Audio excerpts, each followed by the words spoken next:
Hello friends, welcome to Anitha tasty corner. இன்றைக்கி வந்து ஒரு கீரை ரெசிபி பார்க்கலாங்க. சிறுகீரையை வச்சு ஒரு தொக்கு ரெசிபி பார்க்கலாம். எல்லோரும் பாலக்கீரையில் செய்கிறாங்க. நம்ம கொஞ்சம் வித்தியாசமாக இருக்கட்டுமேனு சிறுகீரையில் செஞ்சு பார்த்தேன். ரொம்ப நல்லா வந்திருந்தது. உங்கள்கிட்ட ஷேர் பண்ணலான்னு சொல்லிவிட்டு இந்த ரெசிபி வீடியோ போட்டிருக்கேங்க. ரொம்ப நல்லா இருக்குங்க. ரைஸ் கூட வச்சு சாப்பிடும்போதெல்லாம் அட்டகாசமாக இருக்குது. ரொம்ப டக்குன்னு செஞ்சு முடிச்சிடலாம். வாங்க எப்படி செய்கிறதுன்னு பார்க்கலாம். நம்ம சேனல் இது வரைக்கும் சப்ஸ்கிரைப் பண்ணலைன்னா மறக்காமல் சப்ஸ்கிரைப் பண்ணிக்கோங்க. ஒரு மிக்ஸி ஜார் எடுத்துக்கோங்க. அதில் வந்து ஒரு அரை டீஸ்பூன் அளவுக்கு சீரகம் சேர்த்துக்கோங்க. ஒரு 2 ஸ்பூன் அளவுக்கு மல்லித்தூள் சேர்த்துக்கோங்க. அரை ஸ்பூன் மஞ்சள் தூள், ஒரு டேபிள் ஸ்பூன் மிளகாய்த்தூள் உங்கள் காரத்துக்கு தகுந்த மாரி சேர்த்துக்கோங்க. பூண்டுப்பல் வந்து ஒரு 12 பூண்டுப்பல் சேர்த்துருக்கேன். பெருசாக இருக்கிறதுனால 12 சேர்த்துருக்கேன். இன்றைக்கி சின்னதாக இருந்ததுன்னா 15லேருந்து 20 எடுத்துக்கோங்க. 4 மீடியம் சைஸ் வெங்காயம் கட் பண்ணி வச்சுருக்கேன். அதையும் சேர்த்துக்கலாம். சேர்த்துட்டு இது வந்து தண்ணி எதுவும் சேர்க்காமல் கொரப்பாக அரைச்சி எடுத்துக்கிட்டு வந்துடுங்க. பார்த்தீங்கன்னா தெரியும், இந்த அளவுக்கு நல்லா கொரப்பாக அரைச்சிக்கோங்க. ரொம்ப நைஸாக அரைக்க வேண்டாம். ஓகே, இது இப்போ ஓரத்தில் இருக்கட்டும். சிறுகீரையை வந்து நல்லா க்ளீன் பண்ணி கழுவிட்டு பொடியாக நறுக்கி எடுத்து வச்சுருக்கேன். எந்த அளவுக்கு உங்களால் பொடியாக நறுக்க முடியுமோ அந்த அளவுக்கு நல்லா பொடியாக நறுக்கி எடுத்து வச்சுக்கோங்க. இப்போ கடாயை ஹீட் பண்ணி அதில் வந்து ஒரு 5லேருந்து 6 டேபிள் ஸ்பூன் அளவுக்கு எண்ணெய் சேர்த்துக்கோங்க.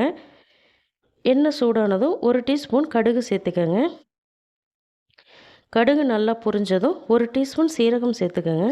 கீரி வச்சுருக்கிற 3 பச்சை மிளகாய், அதோடு கொஞ்சம் கருவேப்பிலை சேர்த்து அரைச்சி வச்சுருக்கிற இந்த வெங்காய விழுதை இதில் சேர்த்துக்கோங்க.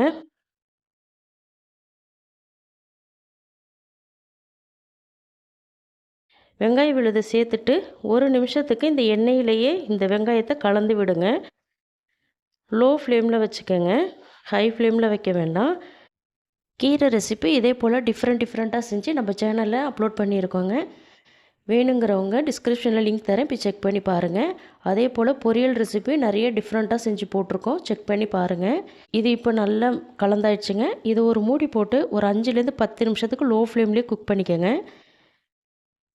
இப்போ இது 10 நிமிஷம் ஆயிடுச்சுங்க. ஓப்பன் பண்ணி பார்க்கலாம். பார்த்தீங்கன்னா தெரியும், நம்ம மிக்ஸ் பண்ணும்போது எண்ணெயெல்லாம் அது நல்லா அப்சர்வ் பண்ணிடுச்சு. இப்போ எண்ணெய் எல்லாமே பிரிஞ்சு வந்திருக்கு பாருங்கள்.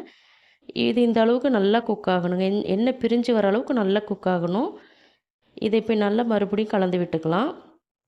உங்களுக்கு புளிப்பு சுவை தேவை அப்படின்னா நீங்கள் வெங்காயம் பூண்டு அரைக்கும் போதே கொஞ்சமாக புளி சேர்த்து அரைச்சிக்கோங்க. நான் சேர்க்கல. இப்போ இதோட கட் பண்ணி வச்சுருக்கிற கீரையை சேர்த்துக்கோங்க. சேர்த்துட்டு இந்த ரெசிபிக்கு தேவையான உப்பு சேர்த்துக்கோங்க. உப்பு சேர்த்துட்டு இது வந்து 1லேருந்து 2 நிமிஷத்துக்கு நல்லா கலந்து விடுங்க. அப்போ தான் அந்த மசாலாவோட எல்லாமே கலந்து வருங்க. அதனால தான் லோ ஃப்ளேமில் வச்சுட்டு நல்லா கலந்து விடுங்க. இப்போ இந்த அளவுக்கு இது கலந்து வரணுங்க. இதை வந்து இப்போ ஒரு மூடி போட்டு 5லேருந்து 7 நிமிஷத்துக்கு லோ ஃப்ளேம்லேயே வச்சு குக் பண்ணிக்கோங்க. இப்போ 7 நிமிஷம் ஆயிடுச்சுங்க. இப்போ பார்த்தீங்கன்னா தெரியும், எண்ணெயெல்லாம் பிரிஞ்சு கீரையோட பச்சை வாசனைலாம் போயிட்டு சூப்பராக குக் ஆகி வந்திருக்குங்க.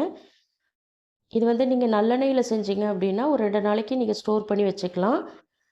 நீங்கள் ரிஃபைண்ட் ஆயிலில் பண்ணினீங்கன்னா நிச்சயமாக ஸ்டோர் பண்ணக்கூடாதுங்க. அதை உடனே காலி பண்ணிவிடுங்க, கெட்டு போயிடும். அவ்வளோதான், கீரை தொக்கு ரெடி ஆகிடுச்சு. கண்டிப்பாக உங்கள் வீட்டில் நீங்கள் ட்ரை பண்ணி பாருங்கள். ட்ரை பண்ணி பார்த்துட்டு உங்கள் ஃபீட்பேக்கை எனக்கு கமெண்ட்டில் சொல்லுங்கள். தேங்க்ஸ் ஃபார் வாட்சிங் ஃப்ரெண்ட்ஸ். நாளைக்கு இன்னொரு வீடியோவில் சந்திக்கலாம். Bye bye.